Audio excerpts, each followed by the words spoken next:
Thank you. Good morning, esteemed guests and participants from around the globe. On behalf of Sustainability Reporting Standard Board and the South Asian Federation of Accounting, SAFA, it is our pleasure to welcome you all to this significant webinar on climate disclosure, enhancing credibility and accountability in sustainable reporting. In today's rapidly evolving business landscape, climate related disclosures have emerged as pivotal element of corporate strategy. As stakeholders increasingly demand transparency, accuracy, and assurance in sustainability reporting, it becomes imperative for organizations to adopt robust frameworks for measuring, reporting, and verifying climate related disclosure. We are privileged to host an array of distinguished guests and speakers today. Let's now commence our program. We would like to welcome our Honorable President SAFA, Mr. Harshana Kurukuji. He is having an over 24-year of experience in senior financial roles and as a leader in the accounting profession. Mr. Kurukuji, insights are valuable, and sir, please share your thoughts with us. Welcome you, sir. Over to you.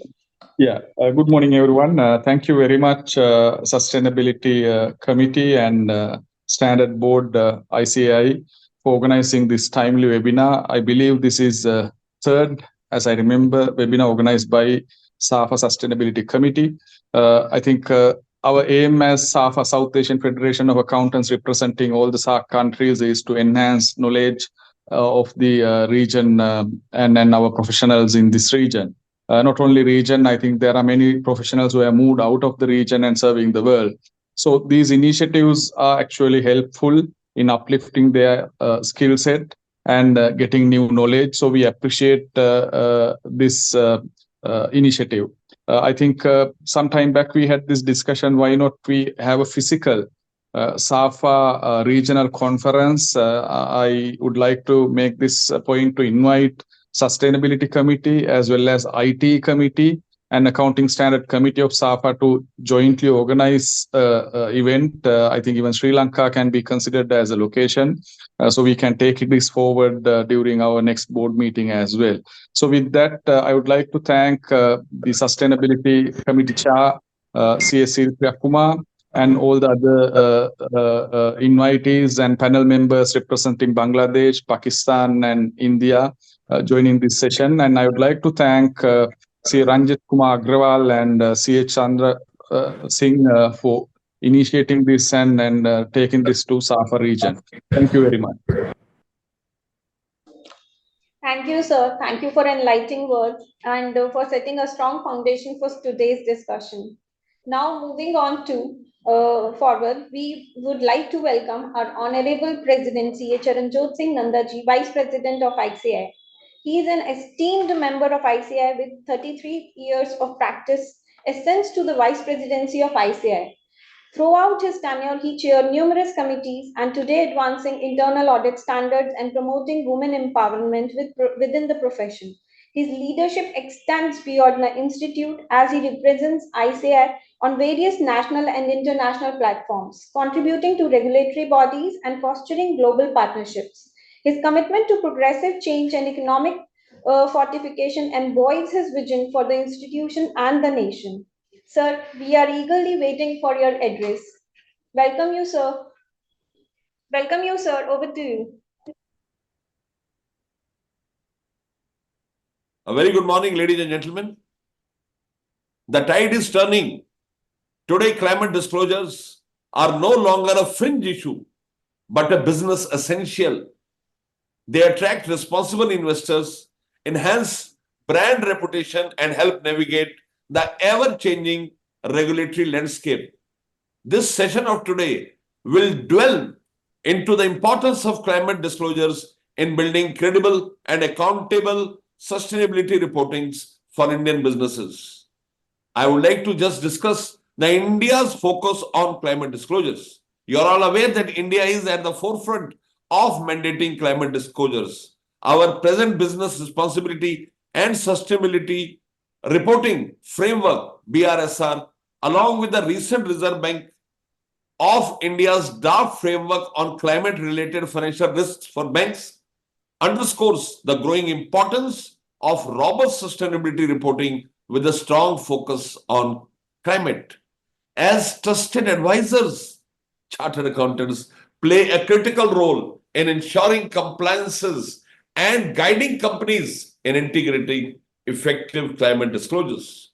This session of today's would equip you with the knowledge to navigate the evolving landscape and empower companies to achieve credible and impactful sustainability reporting that meets BRSR requirements. The Institute of Chartered Accountants of India and its Sustainability Response Reporting Standard Board are committed to support chartered accountants by providing valuable resources and ongoing initiatives to keep them informed about the latest developments in climate disclosures.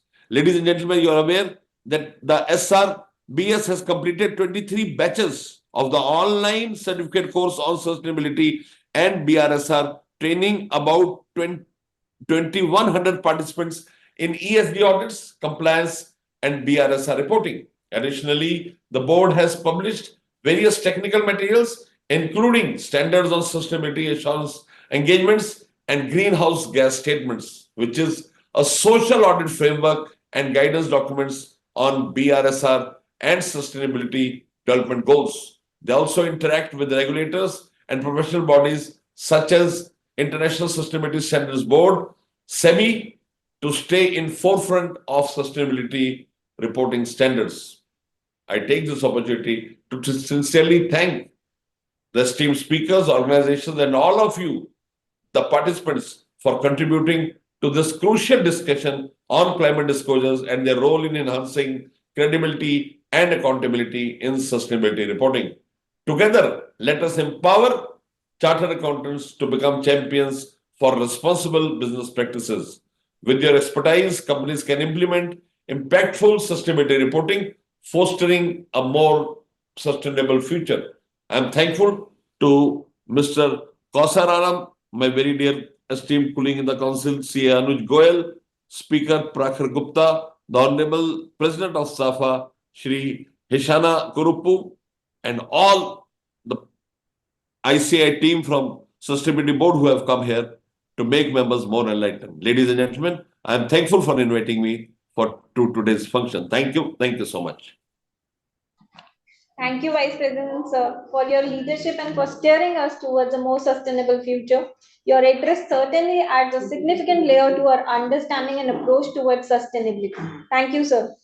Now we would like to welcome Dr. Anuj Goyalji, Vice Chairman of SRSB.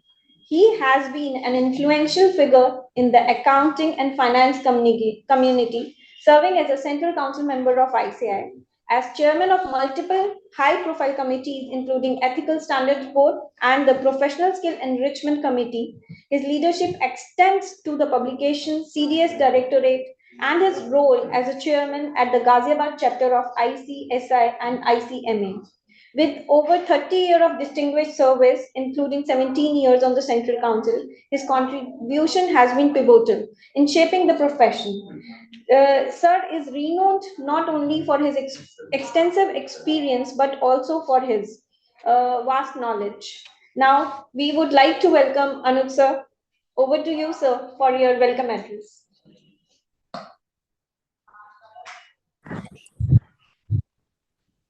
Aswita?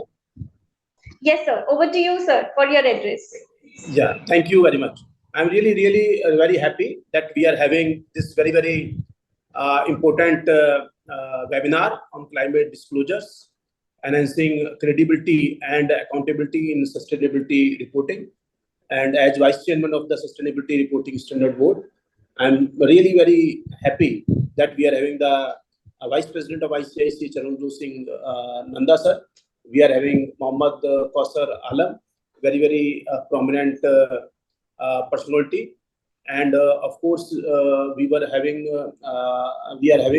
Hishana Kuruppu sir, our president of South Asian Federation of Accountants, who is leading this SAFA by example and has led the Sri Lankan Institute of Chartered Accountants.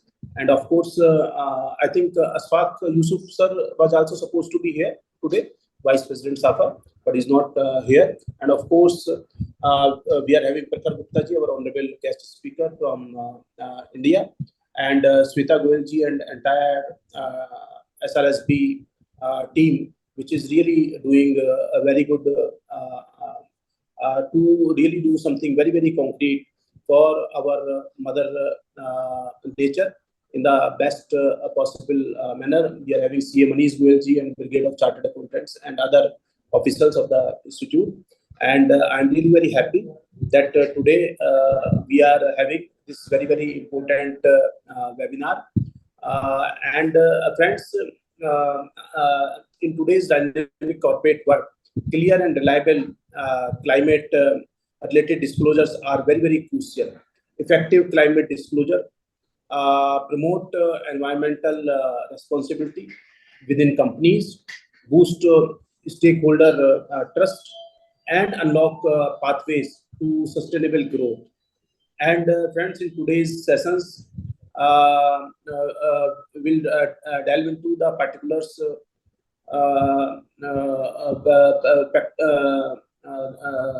practicalities of implementing climate disclosure framework, guiding you from understanding the requirements to effectively incorporate them into your organization. And of course, I'm quite confident that when we are having the delegates from each and every part of the country, outside country, SAFA region, I think all of us will certainly see that how we can really gain best of the expertise and can really contribute in this climate disclosure, enhancing credibility and accountability in sustainability reporting, because BRSR is very, very important for the profession, for the society, for the nation, for the entire world. And I'm really grateful to all our honorable delegates who have joined us from each and every part of the world. Please engage actively in this session and make the most of the knowledge shared by our esteemed speakers. Implementing robust climate disclosure is a vital opportunity for businesses to embrace sustainability and shape a more responsible future. Let's collaborate to make credible climate disclosure a fundamental part of corporate responsibility. I'm really, really grateful to the team SRSB for being very, very active. And we are, of course, having the best of the resource persons, Muhammad Kausar Alam, the council member of the Institute of Chartered Accountants of Bangladesh, and Group Chief Financial Officer and Company Secretary Bangladesh, Mr. Khalid Mumtaz Khan, Principal, Bahria Business School, Islamabad, and Bahria University, Pakistan, and of course, CA Prakhar Gupta ji, on the member of ICI from CA India. I once again welcome all our honorable delegates from each and every part of the country, outside country. As Vice Chairman of the Sustainability Reporting Standard Board, I am really grateful to Sri Priya Ma'am, our honorable chairperson. She will be joining anytime in today's discussion, under whose leadership we are really putting our best to see that how we can make this country, this SAFA region, this universe a better place to live for the future generation to come. Thank you very much. Thank you, sir. Thank you. We are privileged to have such a forward-thinking leadership, and also your strategic vision is crucial in integrating sustainability into practice. Thank you, sir. Thanks for your kind words. Now, moving on further, we would like to conclude our inaugural session, and we will now moving to our technical sessions for today, which promises to be equally enriching, focusing on national regulations, best practices for climate disclosures, and the unique challenges and opportunities in the sustainability reporting specific to our region. We would like to welcome our first round of speaker. Before that, we would like to welcome our SRSB team, Mr. Tejas. He will welcome our first speaker. Tejas.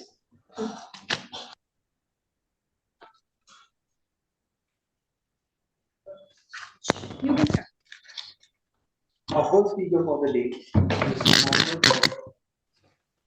Council Member ICMAB and Group CFO and CS Bangladesh. He is having over 28 years of professional experience in finance, currently serves as Group CFO and CS of Shunxing Group's international manufacturing division in Hong Kong. His career spans significant roles, including head of manufacturing finance at British American Tobacco and group CFO at Rahima Pros Limited. A respected expert in finance and accounts management for diverse business sectors, he holds fellow membership with several prestigious accounting and finance institutions in the UK and Bangladesh. He actively contributes to various professional and community organizations, holding leadership and advisory roles in finance, intellectual property, and non-profit sectors. Now, I will welcome you, sir. The stage is yours. Am I audible? Yes, sir. Yeah, thank you very much. It's my honor and privilege to actually to join here to speak on the very important topic, sustainability reporting. As Mr. C.S. Nanda said, India is at the forefront of sustainability reporting, as we can see from the stand also. So before I go to my talk, I would like to address Honorable President SAFA, Honorable Vice President ICAI, Mr. C.S. Nanda, Honorable Chairman BRSB, Mr. Goal, and also other participants from SAFA countries and especially from India. Actually, talking about this topic, India is the leader for many years and they are at the forefront. In South Asia, talking about the SAFA countries, actually, after India, as I see, Sri Lanka is the next leading position in terms of sustainability reporting. Then in Bangladesh, also over last 2 decades, certain footwork, legwork happened and certain development happened. So still, we are actually at the very infant stage, not much happening at the reality ground. So this is an opportunity for me as well to learn from the Indian expert discussion and SAFA expert discussion. Before going into more detail, actually little background about the sustainability reporting. So we are in this part of the globe. If we take Asia as a whole, it is at this point of time being India leading populated country in the world. Entire Asia is having 49% of the global population. And as of now, it is around almost similar correlated or prorated percentage of carbon emission percentage, 59% versus 58% of carbon emission in Asia. So which was not the case 50 years back. In fact, after China came in with huge industrialization over last 40 years of their growth, entire scenario has changed. Earlier, Western countries were the main responsible countries for environmental pollution or for that matter, carbon emission or GHG and other sustainability related issues or climate related issues. But situation has changed and we are happy to see that India being a leading economy in the SAFA country and in Asia also has taken significant forward-looking role in terms of sustainability issues. And as we all know that as the first country in the SAFA region, India has undertaken the ISSB environmental standard S1 and S2 adoption for the first time in the current year since January 2024. So this is also a pioneering steps by Indian authority. So coming back to little background, like this sustainability reporting earlier, it was the profit maximization for last 20, 50 or 70 years back, up to 50 years back, it was shareholders value maximization was the case for any business to deliver. Then we used to hear for last 30 years or more CSR. Then we heard about people bottom line, like people, planet and profit. Then gradually it has come into ESG, which is environmental, social and governance related issues. Then over last 25 years in the Western world, many agencies has evolved in terms of addressing or developing various standard guidelines, policies, protocol in the sustainability or ESG reporting areas, as we know many of them like GRI, TCFD, and so many agencies. But lately, we are very much hopeful and happy to see that IFRS Foundation and ISSB, International Sustainability Standard Board, has taken a bold step in terms of addressing the issue from a finance professional viewpoint, taking IFRS S1 and IFRS S2.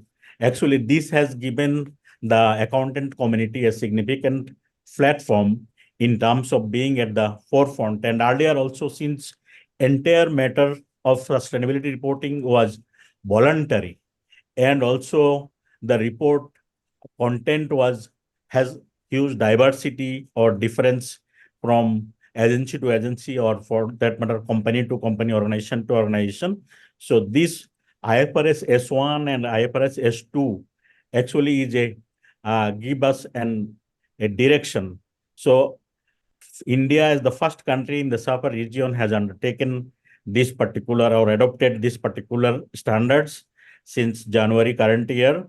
So we hope in coming years also other member country will take attention and adopt in their respective countries. So being from Bangladesh, an accountant from Bangladesh, let me just share our part, how Bangladesh is evolving in terms of sustainability reporting. So as I already told that we are not at the groomed stage as India has grown over last 20, 30 years. And now there is at the forefront in sustainability reporting matters in the South Asian countries, of course, also in the global stage. So Bangladesh actually has taken this sustainability reporting.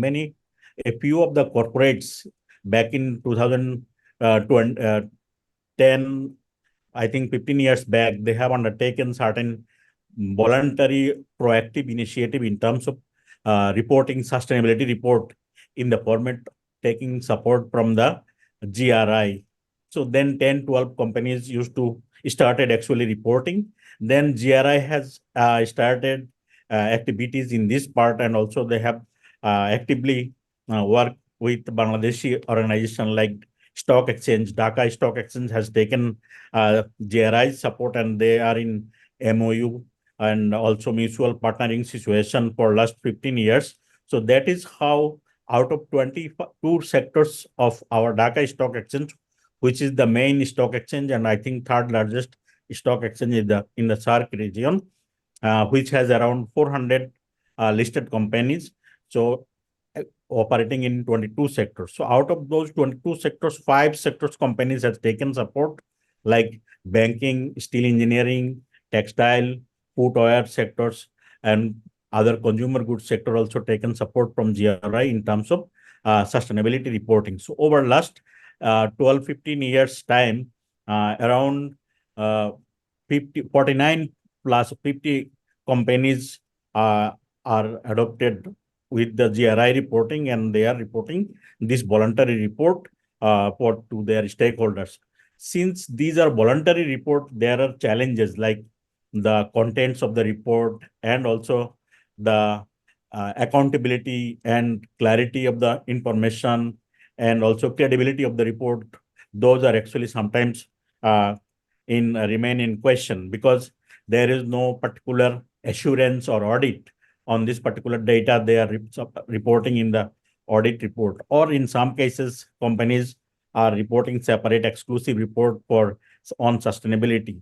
In some cases in Bangladesh, companies making this particular sustainability report as part of their annual audit report also. So that is how total number is around 50 now.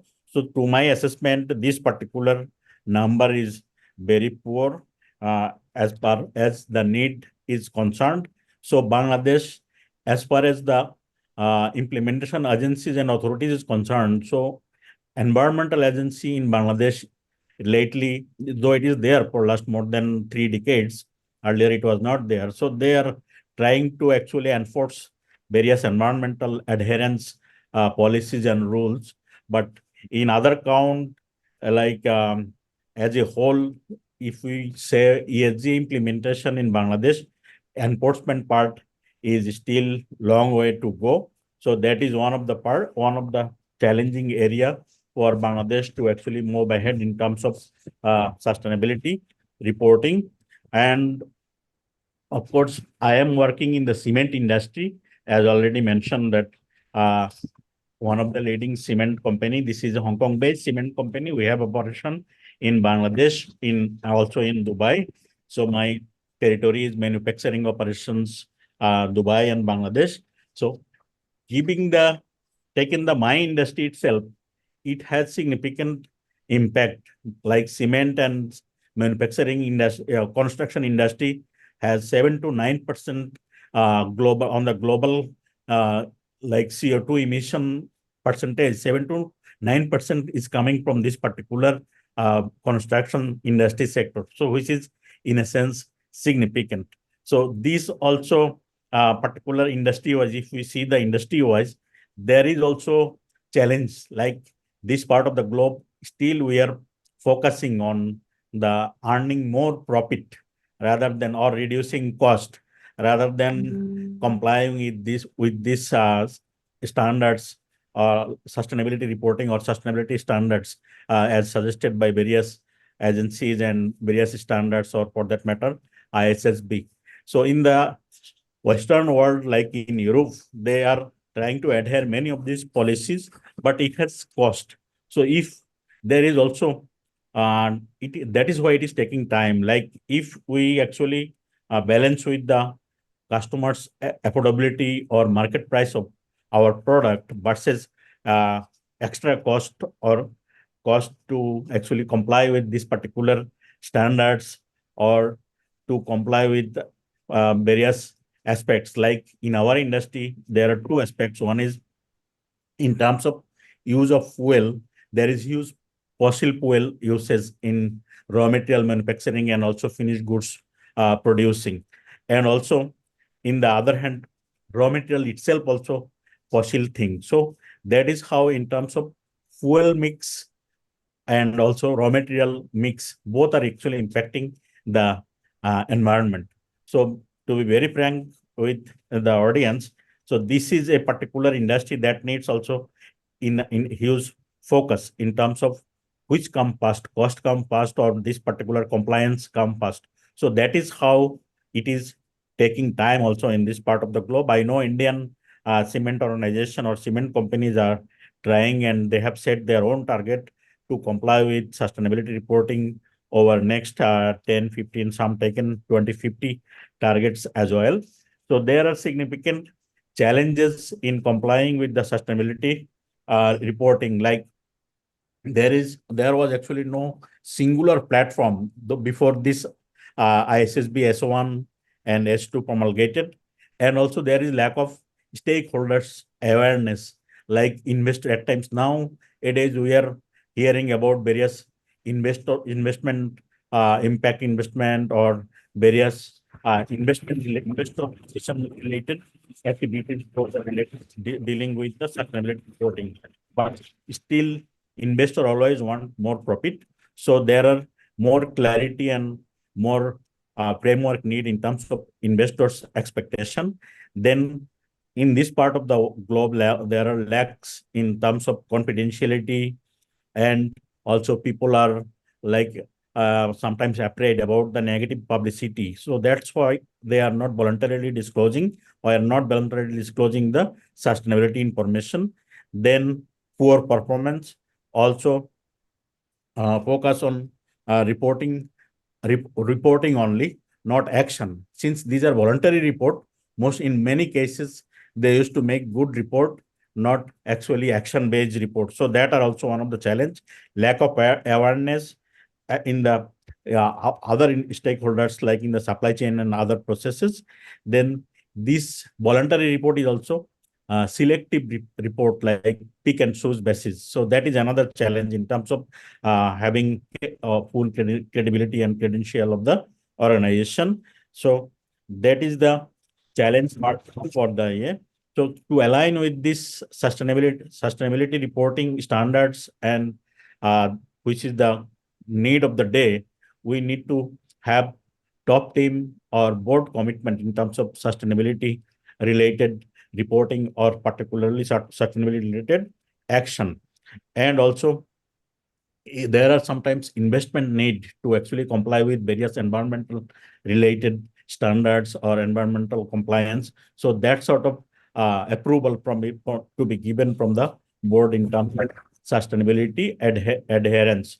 So these are the actually challenges, and of course, as I personally see, there are opportunities also in terms of applying with this, which was voluntary. Now it is getting day by day mandatory, since these are focusing on the very minute part of the operation. Like earlier, we used to report only financial statements, only profit and loss, cash flow, balance sheet, notes to the accounts, and only financial matters. But this particular sustainability reporting or ESG reporting, it is encompasses various qualitative information of the organization that actually sometimes many organizations give extra focus, but in many cases, organization overlook those particular information, which are of huge value to the organization. So I personally believe that these details homework and details work and details reporting, capturing data, controlling them, in turns controlling the environmental pollution and environmental impact. So those would actually translate into the financial statement in a positive manner by in terms of saving cost. There will be more proactiveness in terms of energy conservation. So energy cost, for example, might be reduced. Similarly, there would be many other compliances. Those would actually help in terms of earning greater bottom line. Of course, there would be sometimes more investment in terms of giving time, sometimes more building more facilities in terms of reporting or capturing this data. But I would assume that this particular cost would be outweighed by the benefit. So in a longer term, or if company really dedicatedly focus on this sustainability and ESG reporting actions, that actually should help the organization financially. Of course, the bigger part is we are in a planet which is, as Mr. Nanda was saying, that this sustainability reporting is no longer a remote thing. It is a greater reality. We see it every day in, day out, like global warming, super level of heat in the environment in across the globe, and also there are impact things to do with the stakeholders. So company also would be better paid by virtue of the brand image building, reputation building. So in many way, I think this particular agenda, finally, it has entrusted to the accountants through the ISSB S1, S2. So we should actually embrace it positively and take on it and move ahead. So I would stop here. Thank you very much.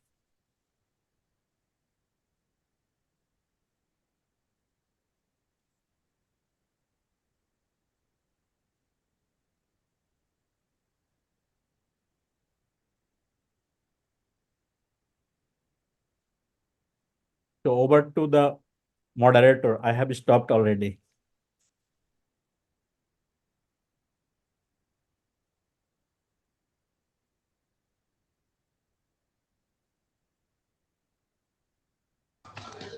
Thank you so much, sir, for sharing your views on our topic today. Now I would like to welcome our next esteemed speaker, C. Prakhar Gupta, sir, and I will request my team member, Puneet Mittal, to introduce sir. Good morning, everyone. Now we would like to welcome our second speaker, C.A. Prakhar Gupta. He is a senior sustainability professional and leads the ESG advisory practice for Incorp Global, a Singapore headquartered advisory and compliance firm. He is also a chartered accountant and an MBA from the Indian School of Business. He is an ICI certified BRSR professional and GRI certified professional. He is also a special invitee member on Sustainability Reporting Standard Board of ICI. He is currently working with 80 plus listed companies on ESG and sustainability. Welcome you, sir. The stage is yours. Thank you, SRSB and SAFA board, to give me this esteemed opportunity to speak on the climate-related disclosure from the India's perspective, and it was, I mean, great to hear the Mr. Alam sir speaking about their reason and their specific improvement which is happening in specifically related to climate-related disclosures. So let me just share my screen, and then I would just talk with the slides if that is fine. Office. Yes, sir.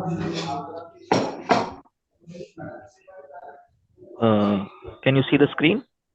Yes, Yes, sir.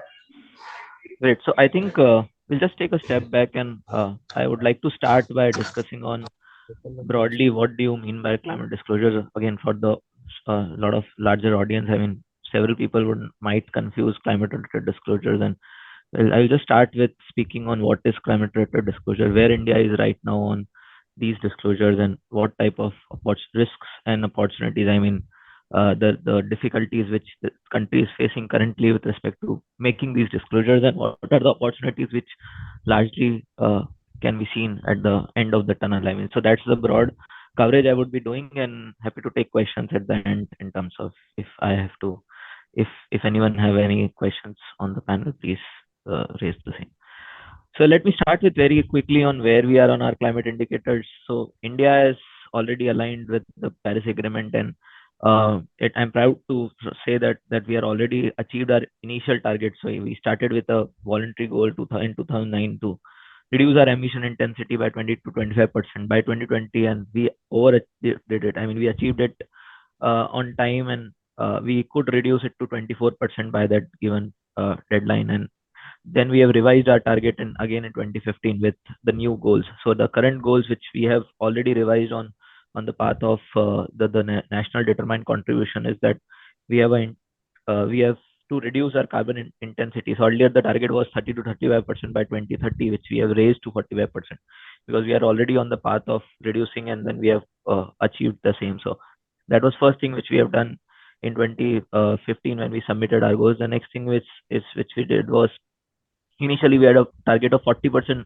cumulative renewable electricity power contribution, but that again we have revised to 50%. So our target right now is to achieve 50% of the cumulative renewable electricity power by 2030. And also we have an additional we have created an additional target of building a carbon sink, which is an additional carbon sink of 2.5 to 3 billion tons of CO2 equivalent.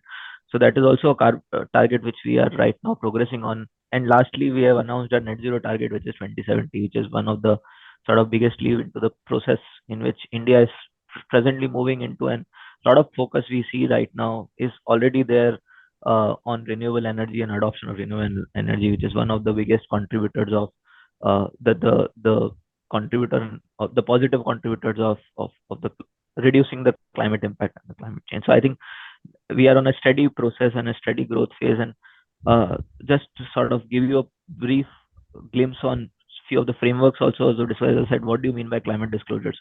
So I mean, currently there are two frameworks which are in discussion. TCFD was one which was started way back in initial years, and then IFRS overtook it. So whatever were the commitments of the TCFD or whatever the recommendation of the TCFD, IFRS translated into H2 framework. So currently, right now, the TCFD is already in a higher phase, and IFRS H2 is what all of us are talking currently with respect to the climate-related disclosure, climate risk-related disclosure.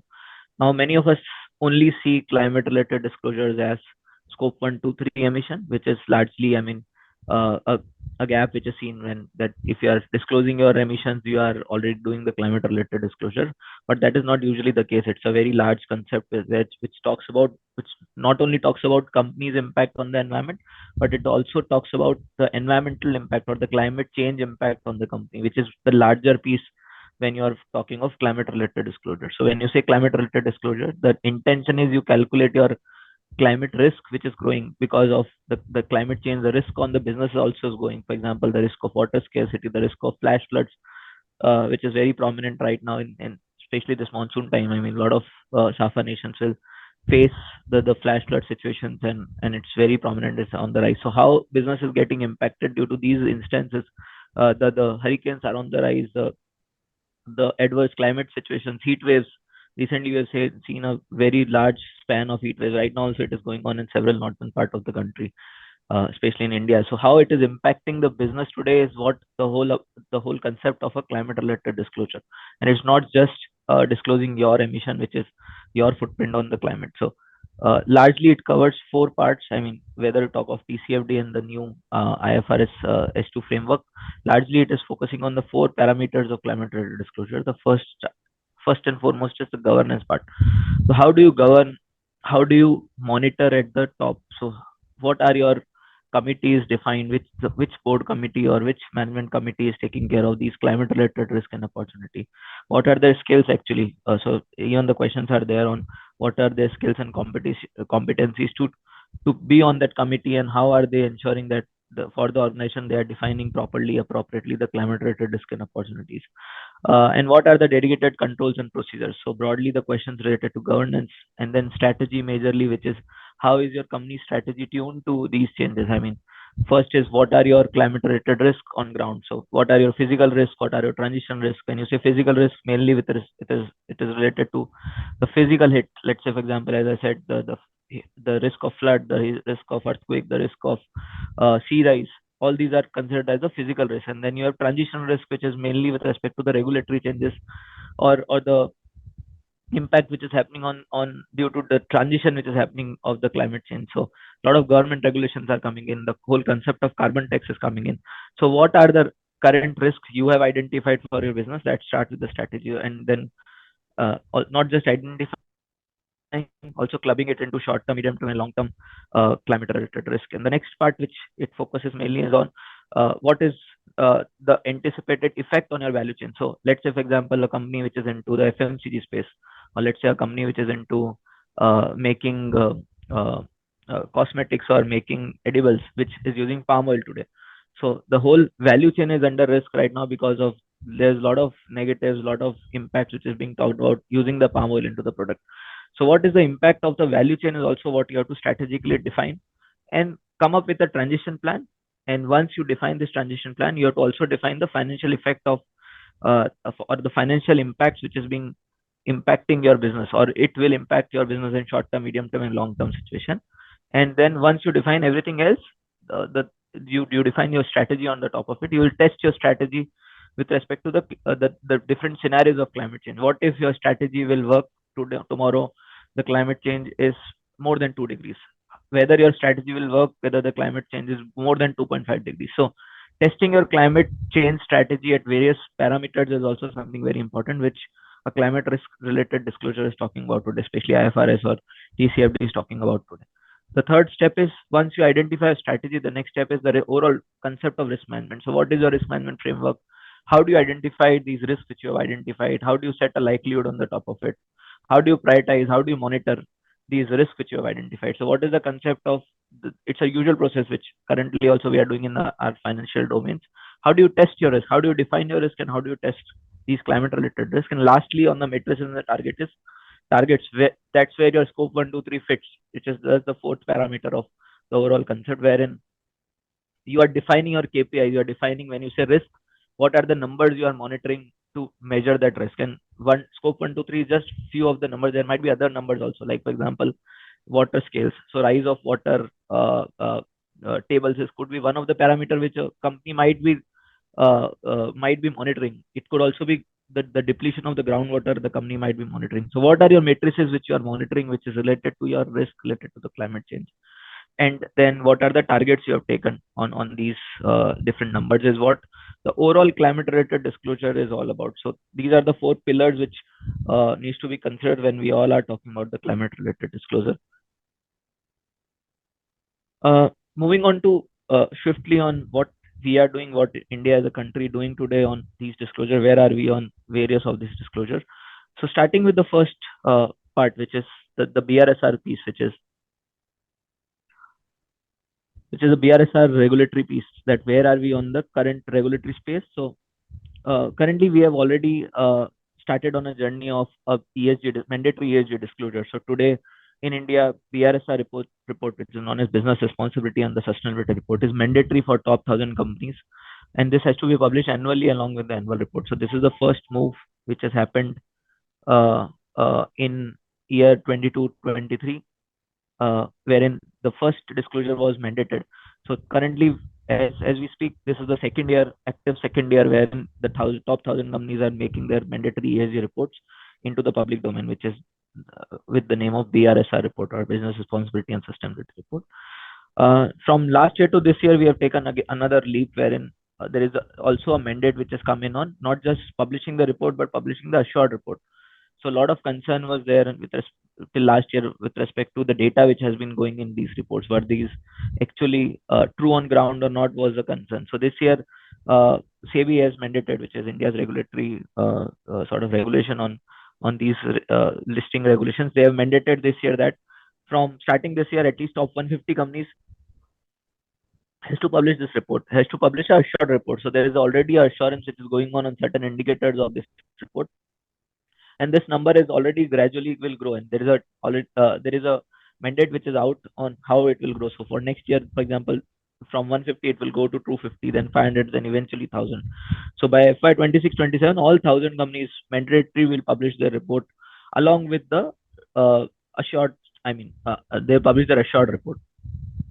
And the cherry on the cake this year, which is also a very complicated compliance which have been topped up, is the top 250 companies have been mandated to not just report their data, but also report their value chain data, which means that they have to collect their data from their suppliers, their business partners, and their key distributors, and then publish that data into companies' reports. So, and this has to be for at least 75% of the value chains, which is a very big move with respect to bringing not just companies' data into the loop, but also their value chain data into the loop. That how clean is your value chain, how impactful is your value chain of the company, wherein for at least for these top 250 companies. So that's the current regulatory space. And if I talk about the climate related disclosure in this BRSR report, so this BRSR report is a very wide report. It focuses on all the three parameters: environmental related parameters, social related parameters, and governance related parameters.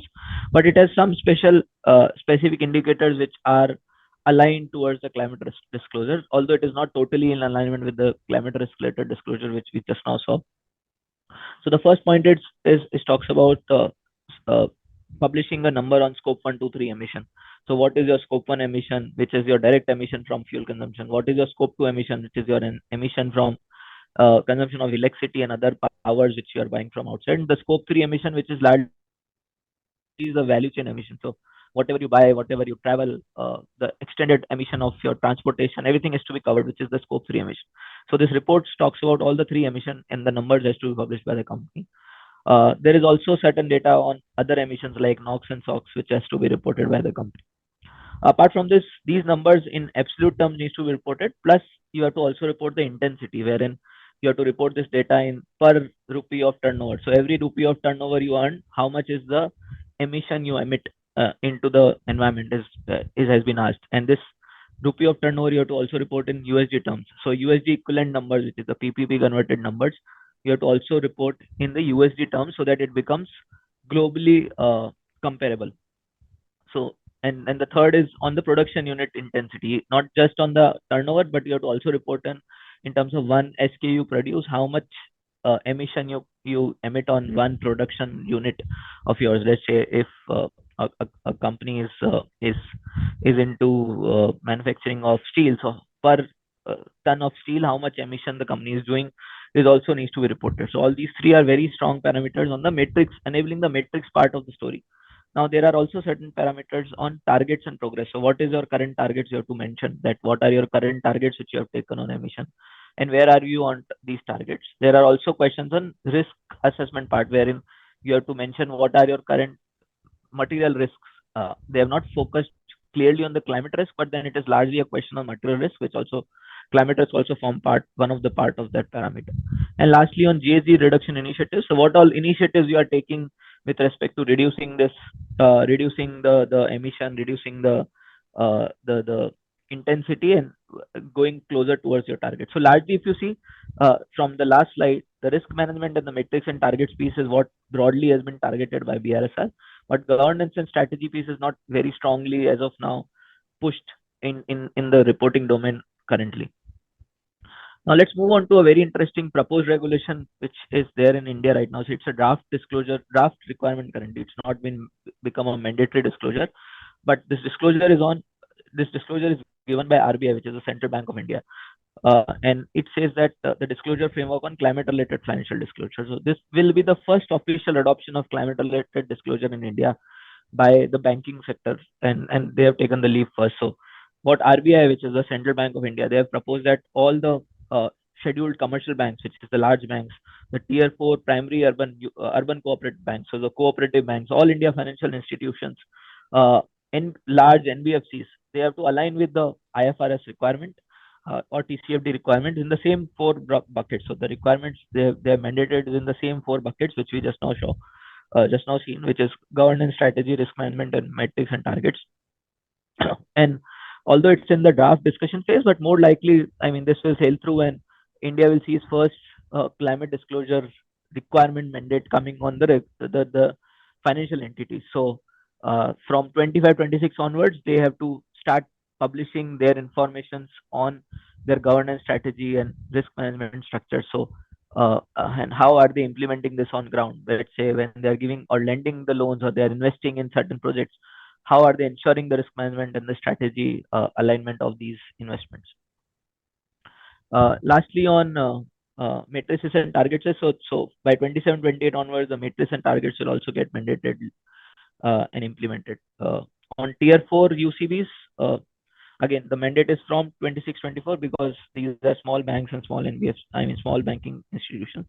So they have given 1 year extra to sort of get geared up and do the compliance. So that is a proposed regulatory landscape which is there out right now. Moving on to challenges and opportunities for climate disclosure. So I'm sure, I mean, seeing the rigorous of these types of disclosures, there are several challenges in which are being faced in India.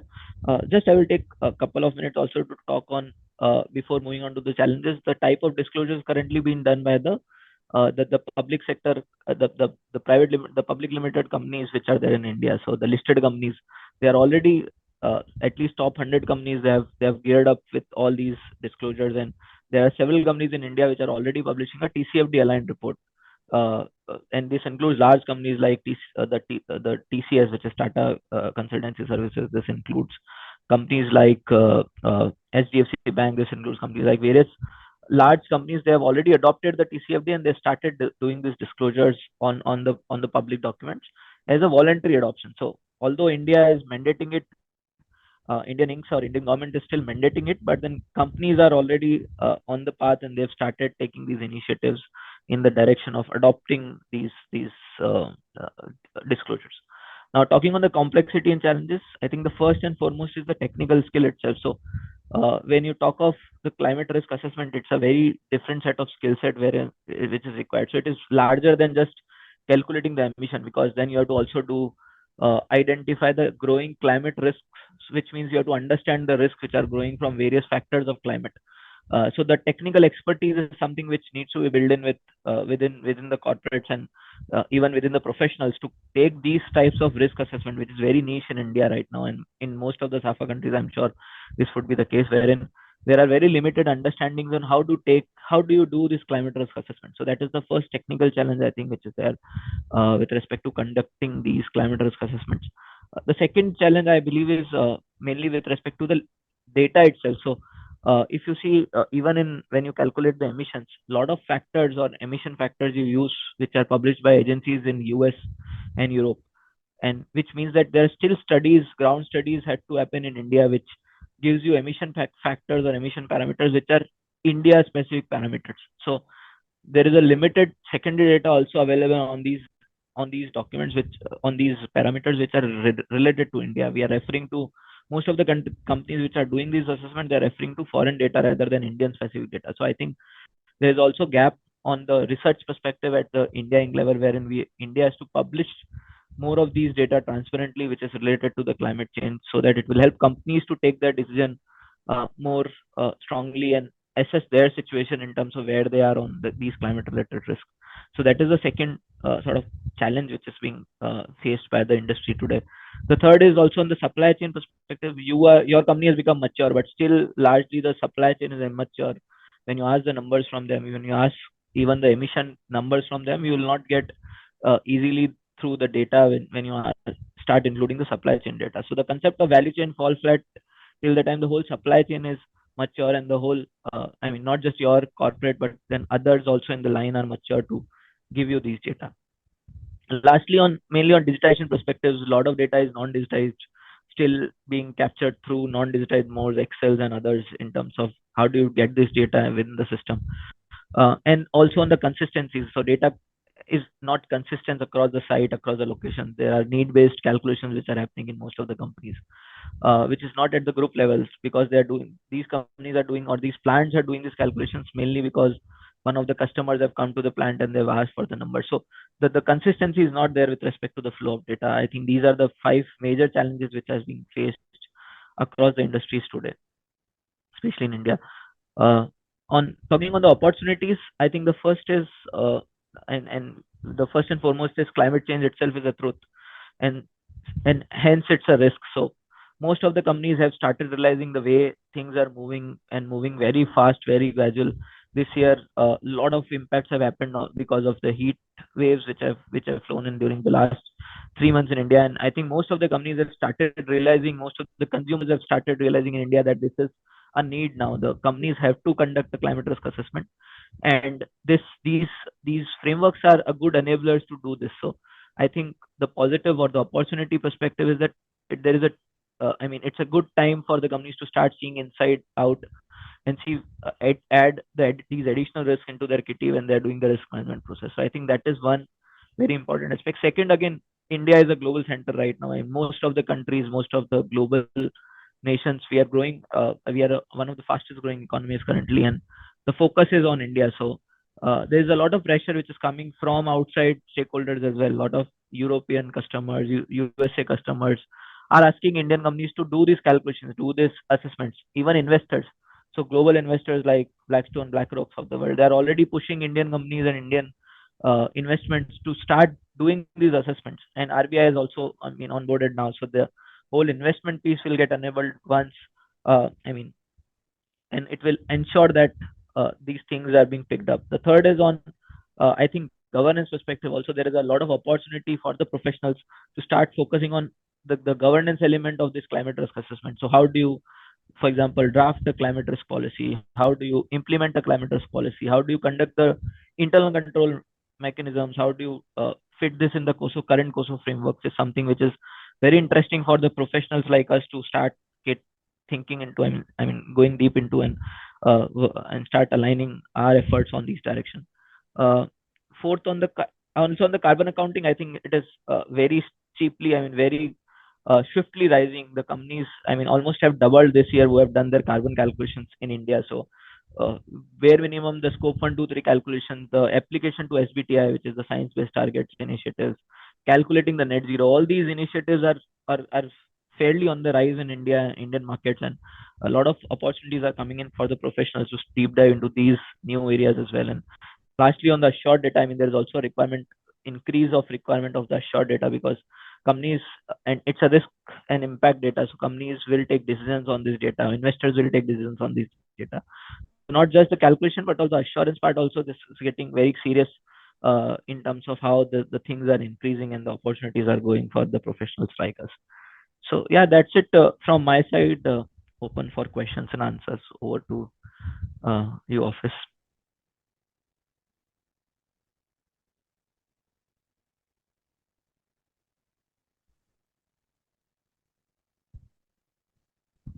Thank you so much, sir. We will be posting some of the questions from our participants. Sure, please.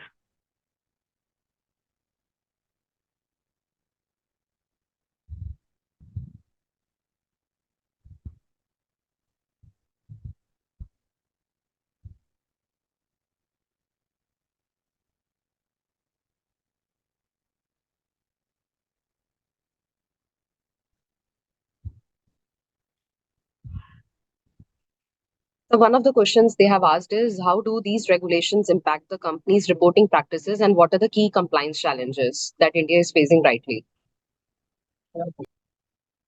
Sorry, can you repeat the question?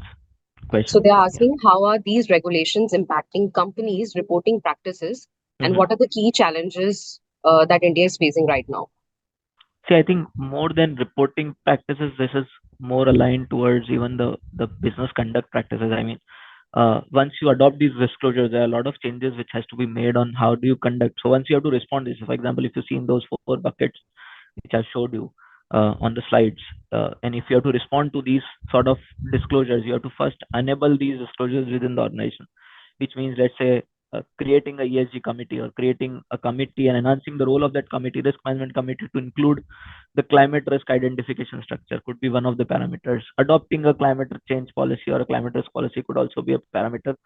Uh, Building the strategy. So at the board level, implementing a strategy on climate change, how the impacts are happening, identifying those impacts and resolving, mitigating those impacts. I think all these are more than reporting related challenges. So when you say reporting, it is largely related to the numbers which are the end result of the story. But I think there are challenges more on the implementation side rather than the reporting side, as per me. I mean, and the changes which I just now said are the major of the changes which companies are doing right now. They are bringing in a new role. They are creating a role of chief sustainability officer and extending this hat to that officer. All the certain mature companies have already analyzing their M&As. Whenever they are doing M&As, they are analyzing the climate risks separately when they are doing these transactions. Even investors, when they are doing the transactions, they are identifying these risks and documenting these risks when they are doing these transactions. So I think from an implementation perspective, there are more challenges rather than reporting challenges.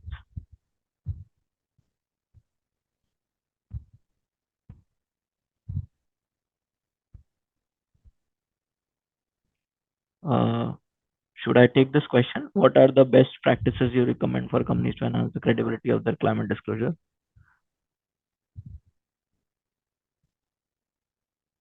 Office, can you come in? Yes, sir. The next questions, like we have posted here. What are the some best practices you recommend for companies to enhance the credibility of their climate disclosures?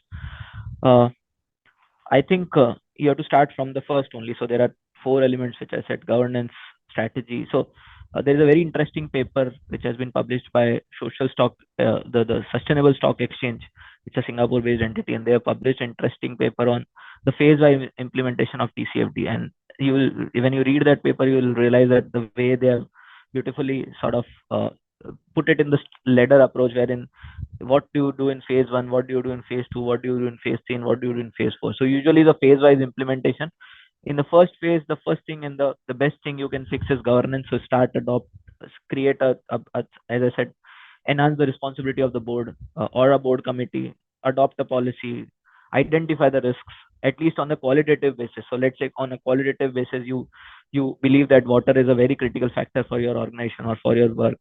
uh, your plants are in the water stress zone or not, what are the tables currently, how it is impacting. So do a qualitative risk assessment, and then later on phase two, phase three, add the financial numbers on the top of it. So when you say water is a risk, a physical risk for me, how much impact the water can bring in next 5 years, 10 years down the line for your business, and what are you mitigating? So I think it's a phase wise approach which you can take, and you can refer that paper which I said, and it will help you a lot in terms of implementing some of these things. Next question is, what are the unique climate related challenges and opportunities that companies are facing when disclosing sustainability efforts?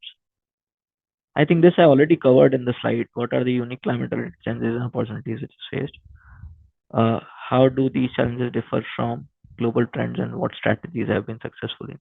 So I think the second point, which is how do it differ from the global trends, I think major reason is still this discussion of the other impacts which are being playing around. So for example, last week I was discussing with one of my clients. They said, although I mean we are creating impact on climate directly, but then there is also a very large impact we are creating on the human element. So that we are a positive human, creating a lot of positive elements on the human life, the way the business which we are into right now. So although West and European countries, especially global countries, are largely pushing on the climate change as a risk, because for them social and governance risks are not that large of a risk. But if you see, when you translate this into an Indian version, in India, or specifically in specifically SAFA region overall, if I would say, still the social and governance risks are also very prominent risks within our organizations, and most of the organizations are still uh, trying to resolve those risks, and then climate takes the backseat. So I think that is also a key concern for the management perspective. Currently, the climate has not come to the priority burners till now, because they're still resolving the social and other governance related challenges within the organization. So I think this is also a very critical variation when you see the global trend versus the Indian or any SAFA related countries trend. So I think that is one of the areas where you will see the difference.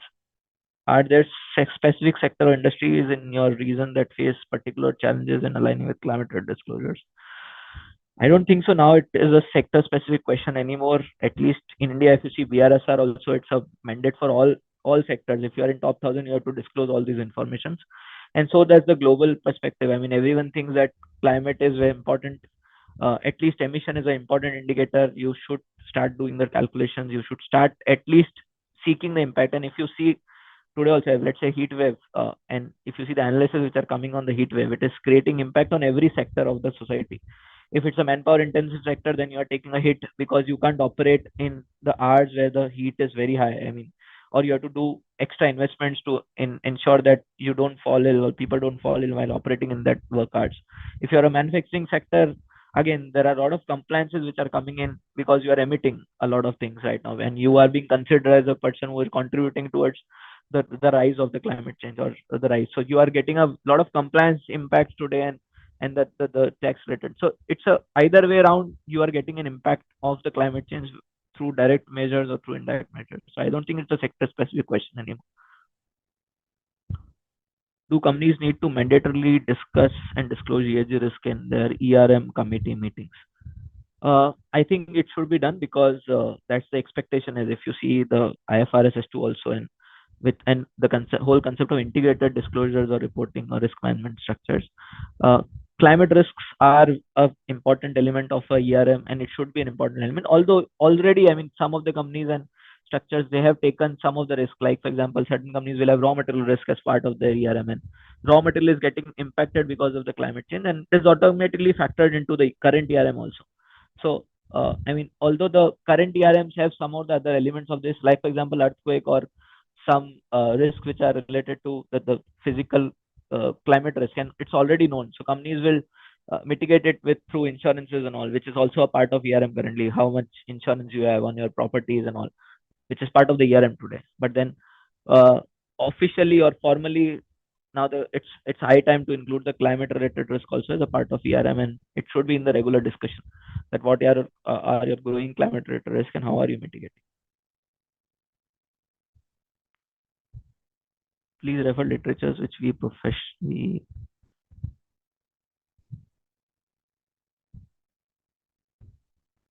Sure, I think I have referred, told you one. I think IFRS also you can read. It's a very good literature itself in terms of how these things can be implemented, and there are a lot of advisory guidelines surrounding IFRS S2. So that could be one.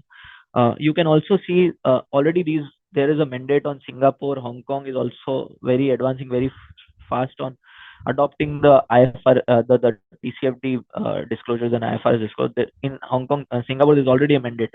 So they are doing the climate disclosures since 2 years now, and it is sectorial starting. I mean, they have started on certain sectors and now they are expanding. So I think you can pick up reports from Singapore companies, and in fact, in India also there are several large companies which are publishing their reports on climate change. So that could be the good starting point for you to start getting into the understanding of what do you mean by the climate change related disclosures and reporting. ESG committee is not important, but it is important too. So the next question is creation of ESG committee mandatory for top companies in India, just like audit committee.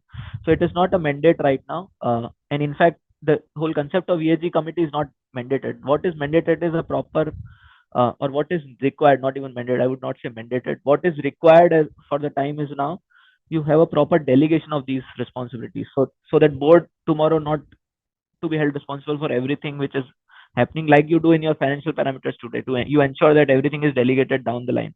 Same way is the environmental or ESG risk and responsibility. We should ensure that it is delegated down the line. So the board should delegate it to one of the committee. It could be risk committee. They can create a new ESG committee. They can expand the role of CSR committee. And there are a mix of these initiatives within the organizations right now. Some are expanding their committees, some are creating their new committee. The whole idea is to translate these risks and delegate it to the lower committees so that it get implemented on the line. I mean, on the down. So it doesn't stop at even the ESG committee. Some companies are creating the working level group or working committee, wherein the ESG committee delegate the responsibility to the working committee, and then they implement all of these initiatives. You have mentioned that the companies have to report on emission throughout the value chain. Do you think compliance cost huge amount and time for disclosing entity, and do you think the whole entity in the value chain would be geared up for such disclosure? So I think it's already in the debate and discussion with several forums that where do you stop? I mean, it's a very big concept when you involve the value chain, and but said and done, if you see the documentation, let's say if you are to calculate scope 3 emission today, there are alternatives also to calculate the scope 3 emission just on the spend based method. So there are methods which is known as spend based method, wherein how much money you have paid, and there are certain calculation assumptions available wherein based on just the money you have paid, you can calculate baseline emissions. At least those factors are available. Definitely asking the data from vendor will create a lot of compliance burden, cost burden. You might have to adopt a software. You might have to bring in a new person to manage all of these initiatives or hire a consultant to do these initiatives. But that is the requirement of the time. I mean, the way you are controlling your cost by ensuring and maintaining everything down the line, you manage what costs have been charged to you. The expectation is you should also know how much carbon has been topped up in your product which you are buying, and that's how the intention is down the line. So you assume the whole perspective is when you buy, let's say, a water bottle. Today you have price mentioned on it. Tomorrow you will have a carbon footprint mentioned on it, which is the whole value chain. So that's the expectation, and you know how much you have value added, how much the value chain has value added, and that's how the world is moving towards. I mean, everyone wants to know how much carbon is being secreted while consuming a product, and that's where this step is very important. Although it is definitely a huge impact on the cost. Please mention the note which you referred covering phase-wise activity for ESG. Sure, I will share with the office. It is with the name of Sustainable Stock Exchange. You can search Sustainable Stock Exchange phase-wise TCFD implementation. You will get a link which you can sort of refer to. Thank you so much, sir, for answering the queries of our participants. So on behalf of our entire team, I want to extend our heartfelt gratitude to each and every one of you for joining us today for the webinar on climate disclosures, enhancing credibility and accountability in sustainability reporting. Your active participation and insightful questions have made this session truly valuable. We appreciate your commitment to learning more about enhancing the credibility and accountability of climate-related disclosures within your organization. Our esteemed speakers, Mohammad Kausar Alam and the CA Prakhar Gupta sir, have provided a wealth of knowledge on the practical aspects of implementing robust climate disclosure frameworks. We hope you found their insight helpful as you navigate your own journey towards comprehensive and transparent sustainability reporting. We are dedicated to supporting you on your climate disclosures endeavor. Stay tuned for further information on upcoming webinars and resources related to sustainability reporting and climate disclosures. For those who wish to revisit today's discussions or catch up on the previous sessions, we encourage you to view them on the ICA TV available on SRSB channel. Thank you once again for bearing a part of this important discussion. We'll look forward to connecting with you again soon. Thank you so much.